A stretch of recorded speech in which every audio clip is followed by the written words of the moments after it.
Hold your head up, it's kasi sa spigile. The time is now. Welcome, Pam Kuzwayo, who is a teacher over at a township school. Welcome Sduduzo, who is a teacher at an urban school. And welcome to everyone who is joining us today for this Zoom recording of the 100% Talk Show. Now, as you all know, our topic today is really to just discuss around the schools reopening, in particularly our eThekwini schools. But I suppose this conversation really extends to all and any school around the South African or even the global regions. Do continue the conversation though on our social media pages. We will be answering all your questions and comments, and also we will be engaging with Pam and Sduduzo further should there be a requirement or should there be a need. So my name is Tebeka Vilani. Welcome this morning on the 100% Talk Show.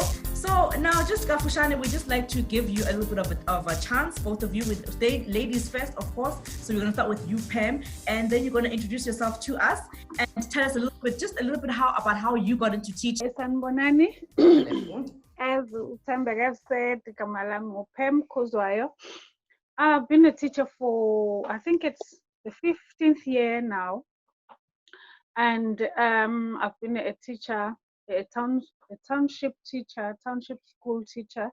Teaching, I didn't have, it wasn't my, it wasn't my goal to be a teacher. It just became a teacher. I don't know. I don't know how, but, Okay. but as it is, I'm enjoying being a teacher as much as it has its challenges, but I enjoy being a teacher. Yeah. Great. Thank you very much. Sduduzo, over to you. Yeah. No, wow, that was so Short and sweet. Yeah. No, I think same thing applies to me as well. It was not my plan to be a teacher. I never even dreamed of being a teacher.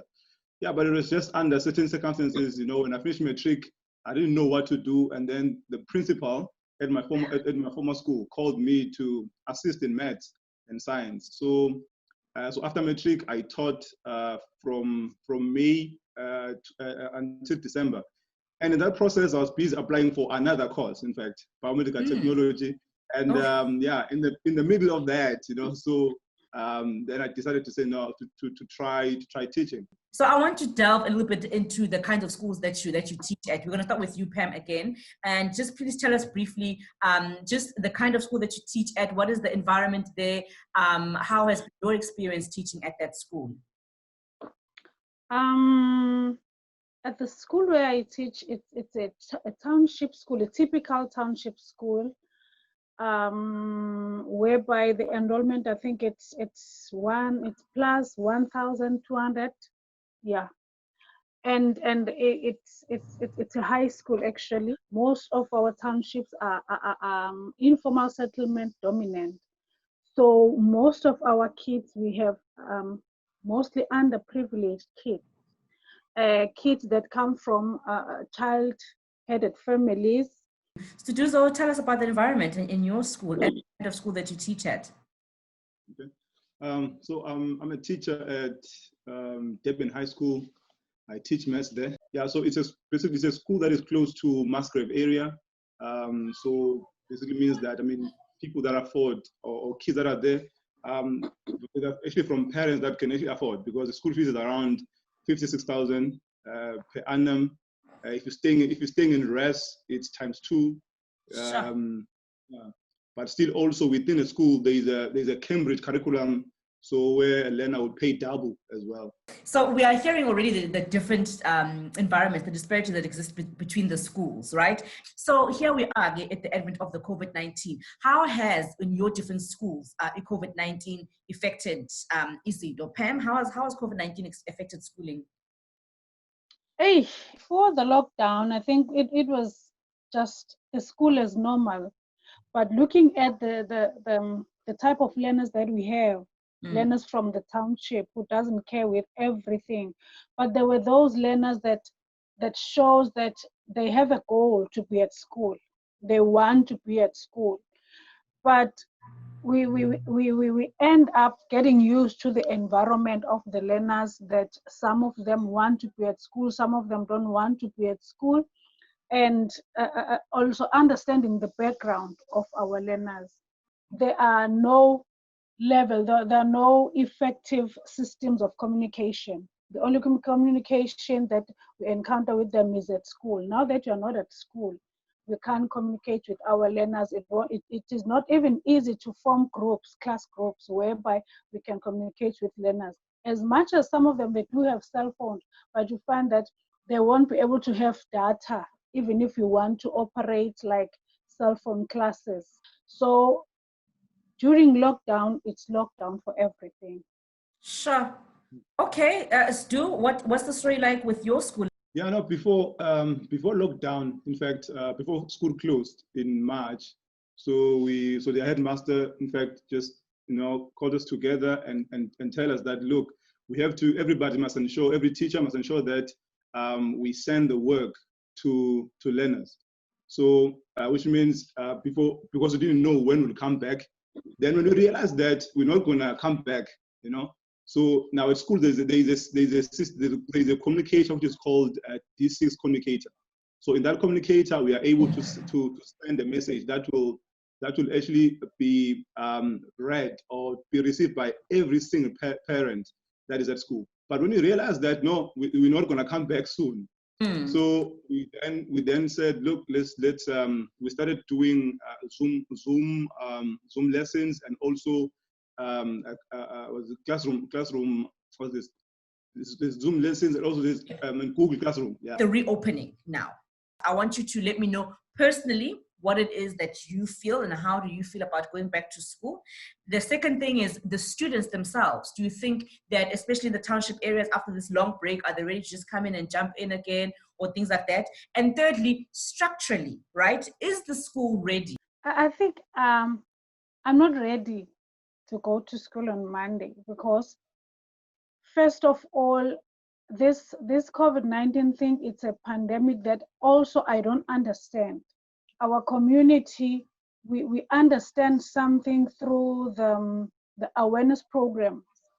So I think I think at the back of my mind, I'm still expecting this awareness program that will make me understand more about this COVID-19. Is the community ready to send their kids to school? Because the kids come from the community. So is the community have a clear understanding of what is COVID-19? So if the community does not understand what is COVID-19, the learners, it is possible that the learners don't understand what is COVID-19. So if they don't understand what is COVID-19, I think they are not ready to go to school. Yeah, I want to go to you, Stu.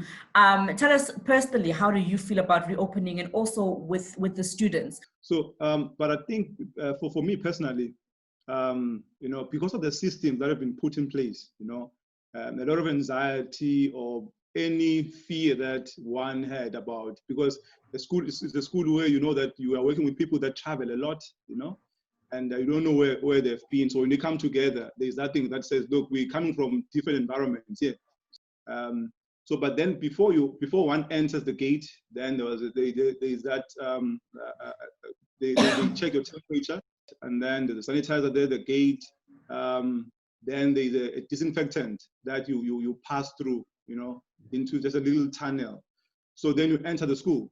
So I think that the first thing that I was exposed to, it made you, it kind of give you a feel that we are actually ready. Then maybe coming to learners. So DHS will actually have a page on Facebook.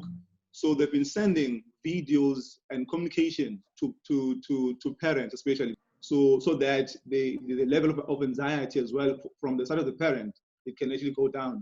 And so, Pam, how is the school itself ready? The school was not ready.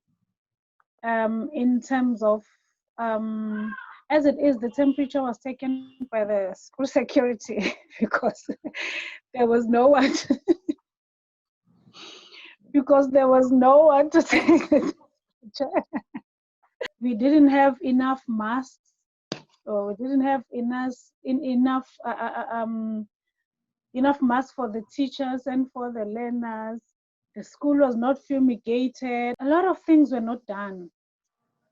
And also, as we were supposed to be given the new ATPs, the new curriculum that we'll use after lockdown, it was not there. They said it will be available on Monday, which means it will be available on Monday when learners come. On a personal level, Pam, are you going back on Monday? I have to go back on Monday because the employer said we have to go back to school on Monday.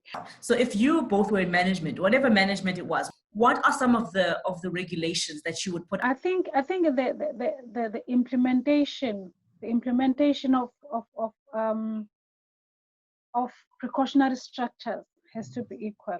Education is important for everyone. So if it's important for everyone, these urban learners, they can go to school. They are more than ready to go to school.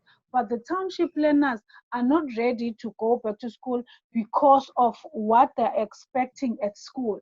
I'm going to start by saying that, at a school like a former modern school like Durban High School, so I mean, a principal doesn't really have a lot to be stressed about. So you find that monetary resources is actually there. So the alumni is very strong in those schools.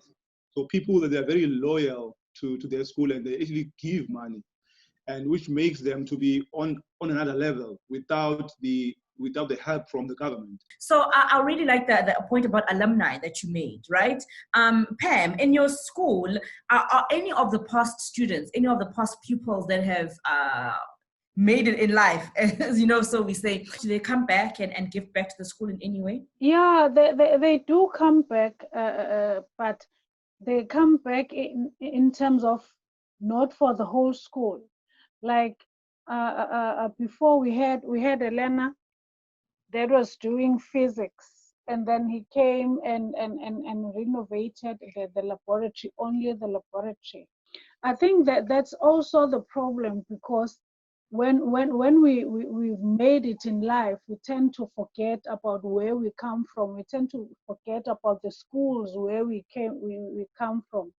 And teachers, Pam, I don't know, I was going to ask basically with you and Sduduzo, what weight are you feeling in your heart with regards to the school? And is there perhaps somewhere where you can touch, or somewhere where you can motivate other teachers as well? In the school, I think the teachers, it's like I came here to work for my kids, and also looking at the community. The community doesn't care about the learners. They don't care about the school. So we have this attitude of, why do I have to care for the school, whereby the learners and the community and the parents don't care about the school.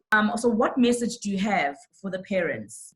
I think this is a difficult question, because it depends on what kind of parents am I talking to.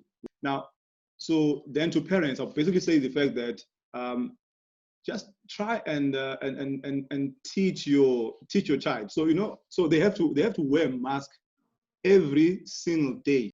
I think I mentioned the fact that what actually helped in our context.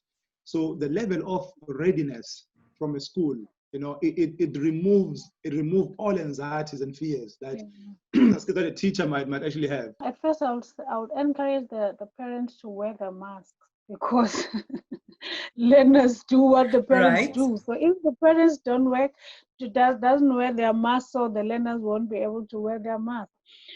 But then I would also appeal to parents to don't instill the fear in learners, as we've heard that some of the parents say they're not taking their learners to school or their kids to school. And I'll also appeal to do school that the masks that they bought themselves, can they please give them to us, because they have they already have the two sets of PPEs. It's so talking to each other. There we go. Yeah. We're gonna have to leave it there for now, but please do follow us on all our social media platforms. At this time, I just want to take this time and thank you, Pam, Stu. Thank you so very much. I love you so much, but remember, God loves you more. Mwah.